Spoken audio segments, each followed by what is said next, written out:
Je m'appelle Valérie Delage, je suis originaire de la France et cet hiver, ça va faire 26 ans que je vis au Québec.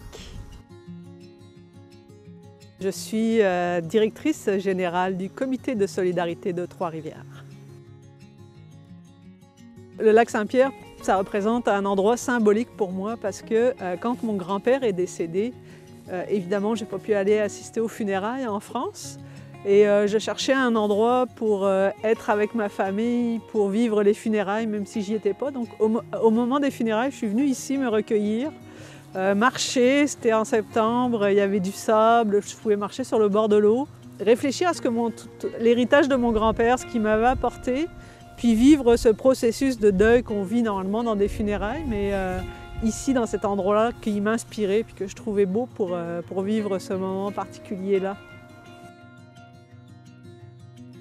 Oui, c'est moi qui ai choisi le Québec et puis après le Québec m'a choisi parce que ça fait en sorte que je suis restée ici. Mais bon, j'ai étudié dans les sciences biologiques, la nature. Évidemment, le Québec, c'est un endroit privilégié pour profiter de la nature, donc ça m'a attirée. Puis j'ai voulu venir voir par moi-même et puis finalement, je suis jamais repartie.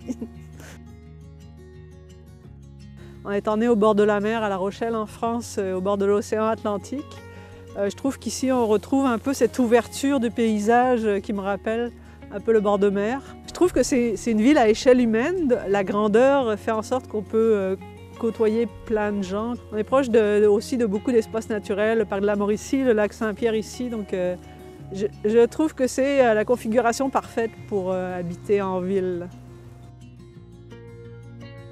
J'ai construit mon parcours pas par pas, tranquillement, mais avec cohérence dans mon engagement pour l'environnement, puis mes intérêts pour la justice sociale et autres. Et je trouve que tout ça, tranquillement, pas à pas, ça m'a amené justement à la direction du Comité de solidarité de Trois-Rivières. Et c'est un organisme que je pense qui correspond vraiment à 100% à mes valeurs. Puis c'est vraiment cohérent avec tout ce que j'ai développé au fil du temps. C'est un peu l'aboutissement de tout ça. Donc je suis vraiment fière de jouer ce rôle-là en ce moment. En fait, pour faire le lien avec le décès de mon grand-père, après qu'il soit décédé, j'ai récupéré ce chapeau-là qui lui a appartenu. D'ailleurs, il y a ses initiales ici, là, Roger Delage, RD. Je l'ai récupéré comme symbole, souvenir de mon grand-père. Parce que lui, il sortait jamais sur son chapeau comme ça. Il était toujours bien habillé quand il sortait.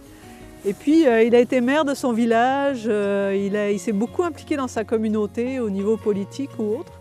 Et pour moi, c'est comme un héritage. J'ai l'impression que j'ai hérité ses intérêts de lui et je pense que ça m'a beaucoup inspirée pour mes propres engagements à moi, y compris en politique. Donc, pour moi, c'est important de conserver précieusement ce souvenir de lui. Je dirais que même si c'est difficile, même si on peut être gêné d'aller vers les autres, c'est pas facile pour tout le monde, trouver un organisme, trouver une activité qui fait en sorte qu'on va pouvoir aller à l'activité sans être obligé de parler avec les gens ou autre. Faire du bénévolat, on peut faire plein de choses qui sont moins confrontantes et ça enrichit beaucoup, puis ça permet de sortir de notre petit cocon.